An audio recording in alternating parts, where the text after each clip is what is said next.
What is up, everybody? I am Hoops and Hip Hop, and welcome back to yet another episode of the Pokeblock Podcast. In last week's episode, we talked about the recent Gold and Silver beta leak, the second major one that happened after the one a couple years ago that was quickly swept under the rug by the Pokemon Company and just had a lot of drama associated with it. So if you didn't check out that episode, go check it out. It's really interesting. Finally got a chance to talk about some of that stuff since I didn't get to post my video about it. Hopefully one day I'll be able to post that video and talk about that stuff because I really want to. But yeah, it was a really great episode, and in today's episode, we're actually going to talk about some sales numbers that actually recently came out for Pokemon Sword and Shield. They were updated, so they're now current. And we're going to talk about what they mean, what they could mean for the future of the franchise, what might be taken from Pokemon Sword and Shield since they sold so well, and just get into all of kind of those nitty-gritty details and try and sort of just discuss, analyze what might be next for Pokemon. I also want to say, I believe this is either, I didn't check beforehand, but this is either the 50th or the 51st episode of the Pokeblock Podcast, and I do these once a week. I have not missed a week, which means we are nearly to the 1-year anniversary of this show, which is absolutely crazy. It does not seem like it's been a year. It seems like it's just gone by so stinking quickly. I've really loved doing this show. It's been a lot of fun. So thank you to UCast Studios for having me on here, for continuing to have me on here, and thank you to all of you for listening and tuning in and supporting the show. Really means a lot. Before we get into all of the nitty-gritty sales stuff, though, I do, as always, need to thank our sponsors because they are another source of just support that helps us do what we do here. So with that being said, today's episode is brought to you by the Tax Defense Group. Did you know that in order to get your stimulus check, you had to have filed your taxes for the 2018 or 2019 tax year? If you haven't filed for 2018 or 2019, there's good news because the Tax Defense Group can rush e-file your taxes. They know that millions of Americans are struggling, and they want to make sure that you get your stimulus check sooner rather than later. Call the Tax Defense Group today at 800-850-7973 to get started. That number again is 800-850-7973, and you can visit them online at thetaxdefensegroup.com. Today's episode is also brought to you by Writer Junkie. Due to the global pandemic and the economic downturn, Writer Junkie is offering their resume writing service for only $100, and with a 3-day turnaround, you cannot beat that price and delivery time. Call Writer Junkie today at 805-587-7966, and you can visit them online at writerjunkie.com. Mention that you heard this ad on UCast Studios, and they will get right to work.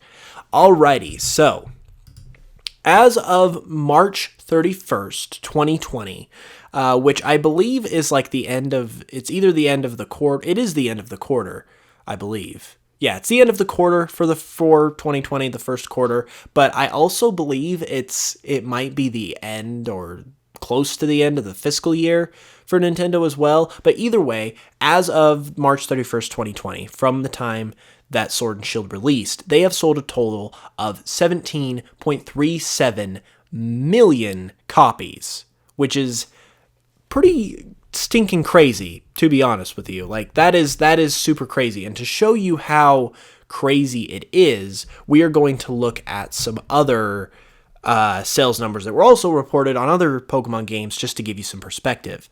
So as of the same time, March 31st of this year, Pokemon Sun and Moon have sold 16.18 million copies. So Sword and Shield already outsold Sun and Moon.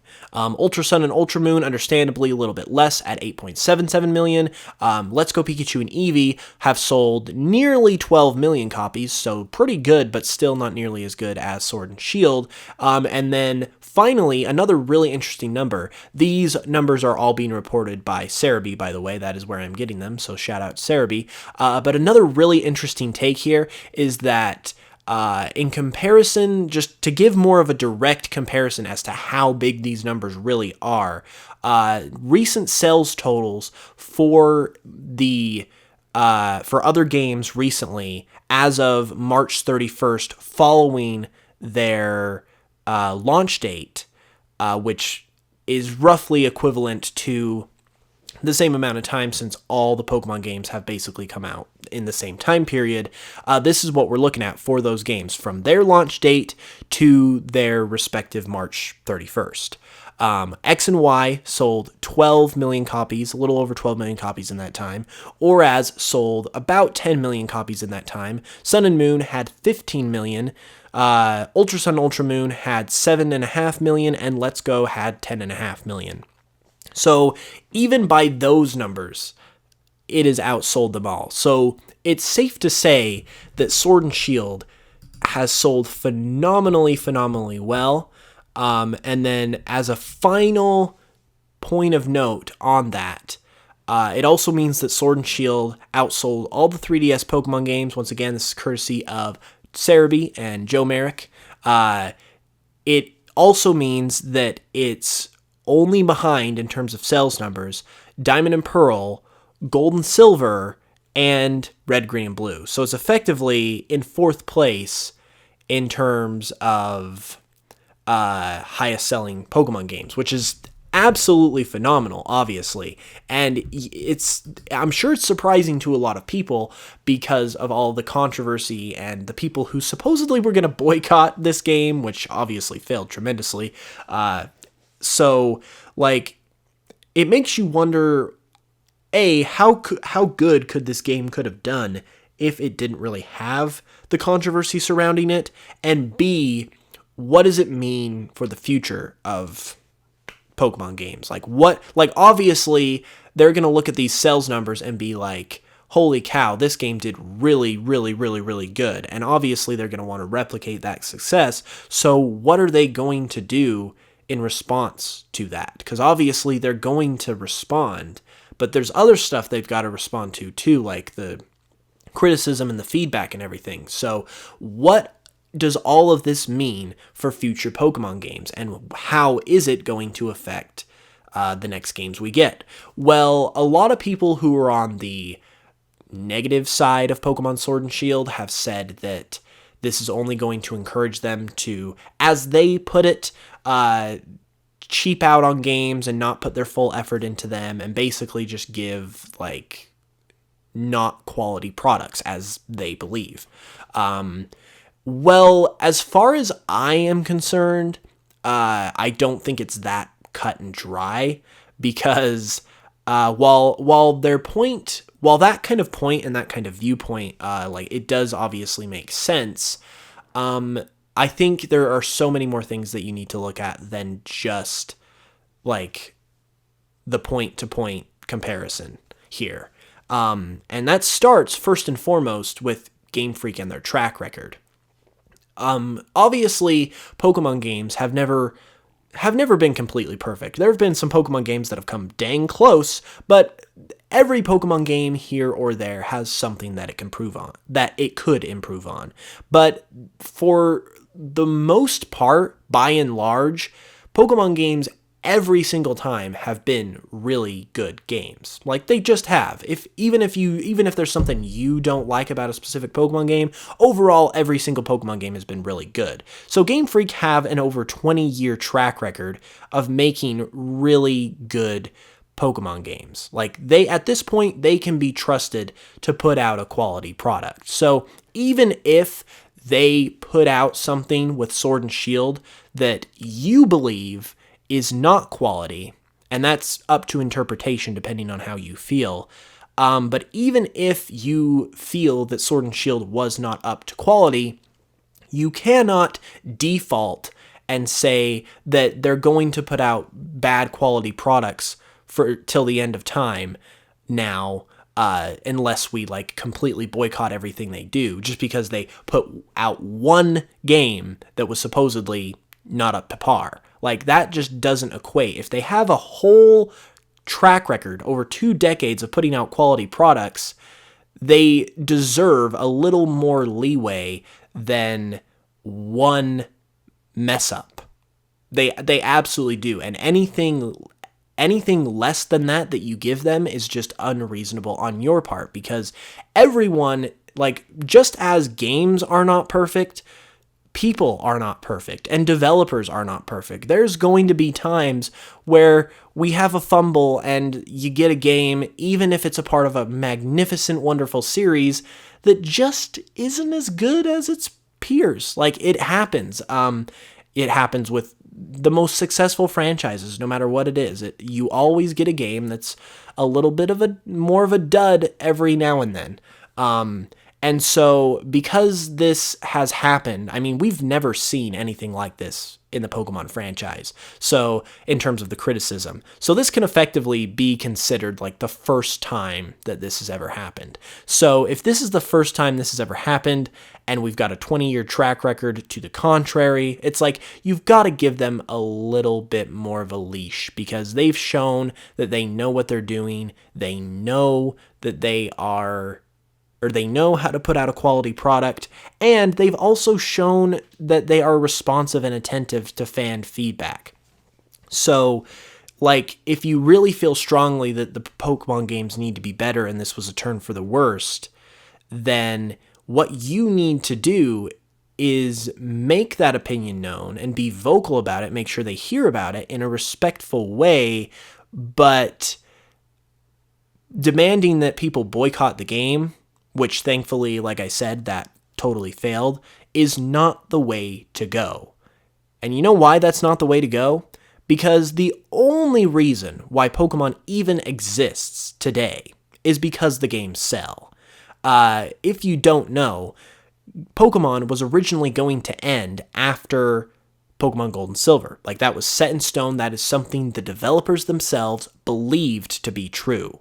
The only reason it continued, and still continues to this day, is because it just did so dang well and became a phenomenon. And so it was selling so well that they really had no choice but to continue it. And obviously they love what they do, so it wasn't really a chore or anything for them to continue it, but their plans, because they couldn't have possibly perceived what happened in the future, was to only do the 2 generations and then call it good. Do a base game, do the sequel, and then move on with your life. But because they created something so good, and it sold so well, they then had the resources to keep creating it. And that is what has happened for every subsequent generation. Every subsequent generation, like Gen 3, Gen 4, Gen 5, they all sell really well, and that gives them the resources to make the next game. So if you boycott Sword and Shield, or any Pokemon game for that matter in the future, so take this as a lesson to people who might think that way,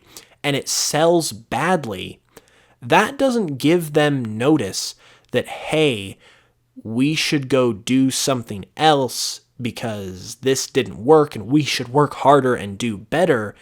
That gives them not as many resources to work with for the next game because their last game didn't sell well.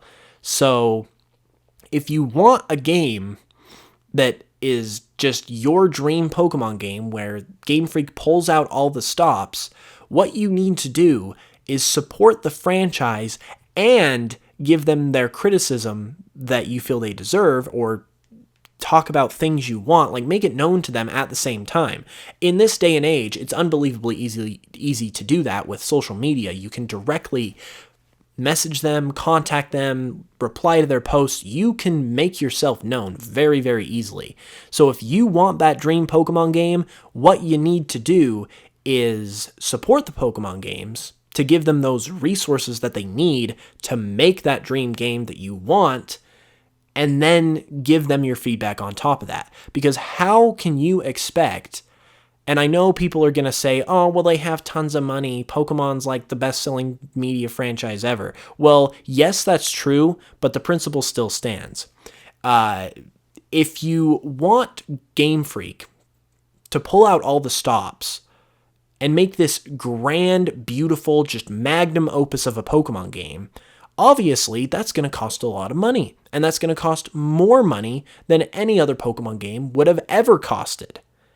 So if you want that kind of game to be made, you have to support the franchise. Like, you have to give them the support to be able to do it, because that's how they're able to make games in the first place, and that's why they're making games in the first place, is because they've had the support and they've had the resources to do it. So if you don't buy a Pokemon game, if you don't buy Sword and Shield, then you are withholding the resources that Game Freak needs to be able to make that game that you want them to make. So it's like a catch-22.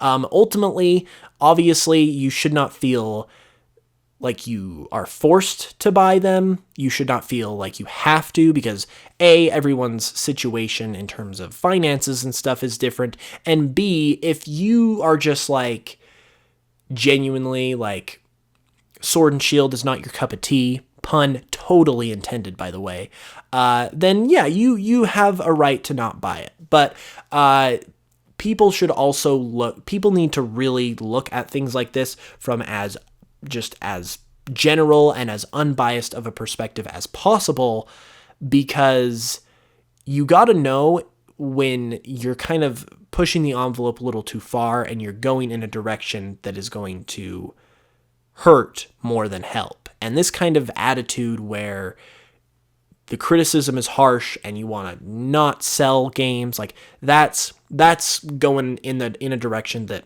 is going to ultimately hurt more than help. So my message there is to ultimately support the games, continue to support the games, but if you feel that something is wrong about them, then by all means make your voice heard. And in that respect, I think Sword and Shield actually hit it out of the park, because it sold really, really well, as we said, but it also got a lot of feedback and criticism. So now they've got the resources from the sales of Sword and Shield that they need to make a really awesome next game, whatever that is, but they've also got the feedback to go with it. So I ultimately think that Sword and Shield is going to make for a phenomenal next experience in Pokemon, whether that be the Diamond and Pearl remakes that are in between Generation 8 and Generation 9, or whether it's Generation 9 a couple of years down the road. Ultimately, I think the good and the bad of Sword and Shield is going to be what makes for an excellent Pokemon game in the future. And I think both of those things had to have happened for that to ultimately occur. So for all of the drama and craziness that Sword and Shield has caused, and all of the people who have gone just way out of control and have just been complete, like, just off, like, I'm not going to name anyone specifically because I genuinely don't have anyone specific in mind, but there have been some people that have been genuinely awful people about this, and they have showed how unbelievably toxic they are. So while I hate that those people have had the chance to come out of the woodworks, I ultimately think that both sides of this are going to prove to be positive for Pokemon games in the future. So ultimately, I think it's a good thing. Before I get into how I feel like what I think future Pokemon games are going to take from this specifically, I do need to give another shout out to our sponsors. Once again, if you need your taxes done, you need help with that still, go check out the Tax Defense Group. Give them a call, 800-850-7973. Visit them online, taxdefensegroup.com. Check them out. And if you need a killer resume to get that next dream job, check out Writer Junkie, 805-587-7966. Check them out at writerjunkie.com. And once again, thank you to both of them for sponsoring this podcast and supporting us. We really appreciate it. But yeah, going back into, now we've talked about kind of like the whole situation with the sales and the criticism and just the philosophy behind how you communicate what you want to Game Freak and whether or not they're going down a bad road. Now that we've talked about the philosophy behind the sales numbers, let's talk about what they could mean for the future.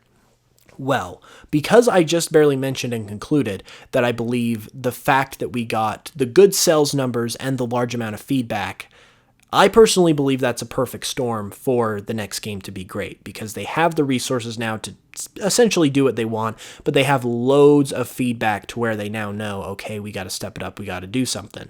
So I believe the next Pokemon games, and it might not be the very next Pokemon games, because games always overlap each other in terms of development. So let's say Diamond and Pearl remakes are next. They would have started Diamond and Pearl remakes like somewhere during the development of Sword and Shield. So like they would have already been working on that game before they even had the feedback to work with. And so while they might be able to implement some of it, it might not be a whole-blown experience, or a full-blown experience, rather, that is made from the ground up, starting with that feedback in mind. That's why I kind of bring up that maybe Gen 9 might be the game that this fully takes effect. So keep that in mind as we talk about it. But I really do fully believe that this is going to make the Sword and Shield experience, if you will, is going to make for a really phenomenal Pokemon game in the future, because thankfully, even though the negativity was just toxic and awful and terrible, and I personally hated it, like I'm so tired of dealing with it, I do ultimately think it's going to make for a better Pokemon game, which is kind of sad because you don't want people who whine and complain like that to get their way. But I mean, at the very least, they are making their voices heard, so it is what it is. But yeah, with that being said, as far as what the takeaways are going to be from this and what future games could implement, I definitely think that animations and graphical quality will be something that will be a focal point, because aside from the Pokemon, which are definitely the biggest issue, and we will get into that in a minute, the graphics and the animations and stuff those were the things that were targeted the second most, because that was the excuse. That was the reason they stated for not having all the Pokemon, and then people started to attack them. And yeah, I will admit, even as a person who likes Sword and Shield, even as a person who is not in any way one of those National Dex people, like, I love Sword and Shield. I thought it was a great game. I would put it in my upper echelon of Pokemon games for sure. But at the same time, yeah, those trees in the overworld could definitely look better. There were some animations that could definitely be more fluid, like Zashi and Zamazenta kind of just rotating on an axis when they needed to turn around, instead of turning around like a dog would turn around. So I feel like those things are definitely going to be cleaned up in the next Pokemon game. I think we will definitely see an improvement there. And it's hard to say where they will go. I think the art style will definitely be kept the same, although it would be really cool if they kind of just did an overhaul and like just made it look like different to accommodate those improvements that they needed to make. That would obviously be cool. But ultimately, I think it's going to be the same art style, just rezzed up to the max, and things will just end up looking a lot better. I truly do believe that will happen. As far as the Pokemon, we already are seeing the fruits of, I guess, the protesters' labor, if you will, because we're getting 200 plus more Pokemon as a free update added into the games by the time the expansion comes out. And I don't believe that's it's hard to say whether that's the actual protesters and the complainers that had an impact on that, or whether that was going to happen anyway, because we know the expansion was being worked on like while the game had still yet to come out, so it was already in progress. But it definitely could have had an effect. And the fact that it's a free update, I think also, it definitely needed to be a free update, or this would have got completely out of control. But overall, I feel like that the fact that they are adding in 200 more Pokemon at all, I think that does show that they're going to still try their best to get all the Pokemon in. And this also does go back to the fact that, like, you got to be, you might want all the Pokemon, and yes, having all the Pokemon would be great, but there's basically 900 Pokemon at this point. If you include all forms, there's over 1,000. So you got to realize that at some point it gets out of control, and there's got to be some management that has to take place there, because it just becomes too big to handle. So there's got to be a little bit of give and take here. And I think the progressively adding Pokemon over the generations is a good way to go about it. To where, let's say, like, we started with 400 or 450 or whatever in Sword and Shield, and maybe by the end of Generation 8, since we're getting 200 plus in the expansion, maybe by the end of Generation 8, by the time Diamond and Pearl remakes come out, for instance, we will have all the Pokemon in the Generation 8 games. So between all the Generation 8 games, all the Pokemon will be there, and then they will progressively just update the prior games to accommodate those Pokemon, so by the time the end of Generation 8 is here, we'll have all the Pokemon. I personally think that's the best way to go about it, because then it gives them just more time to work with, since we're working with more Pokemon, but it doesn't it's not going to cost you any more to experience those more Pokemon, because they'll just be part of a free update that comes along with a new game release or a new expansion release that everything can take advantage of. I personally think that would be the best way to go about it. And then maybe moving forward, like in Generation 9, maybe you start off with a bigger percentage of the total Pokemon, but then also say right away, we're going to progressively add Pokemon as free updates, just as a part of just supporting the game post-launch and having that be part of post-launch support. So they come out right away and say, Pokemon are going to be added little by little as we go along, so eventually all the Pokemon will be there, but you get to start with 600 out of 1,000 or whatever it is by the time Generation 9 rolls around. I think just that upfront communication with an obvious attempt to accommodate everything, I think that's the best way to go about it. But I truly believe, like I said, that we can expect that. Obviously, you got to cross your fingers because we don't know, but I think that is something that we can be hopeful for and we can look forward to, just because, like I said, we got the best of both worlds with Sword and Shield. We got the success, so Game Freak got their money that they need to develop. We got to just pour on the criticism and the feedback and everything. So I think ultimately that's going to make for a really beautiful Pokemon game moving forward. But with that being said, that wraps it up for this episode of the Pokeblock Podcast. I hope you enjoyed. Wherever you're listening, give it a follow. Spotify, iTunes, YouTube, wherever you're at, just give us a follow. It would really mean the world. So you can tune in to more new episodes every Friday. And if you're on YouTube as well, leave a comment below with your thoughts. I'd really like to know what you guys think about this discussion. And then tune in next week for another great episode next Friday. So with that being said, I hope you guys are staying safe. I love you all. Hope you have a great weekend and a great week. And until the next one, as always, I'll see you next Friday. Also, check me out on my channel, Hoops and Hip Hop, as well, if you haven't. But with that being said, I'll see you next Friday, and I will smell you guys later.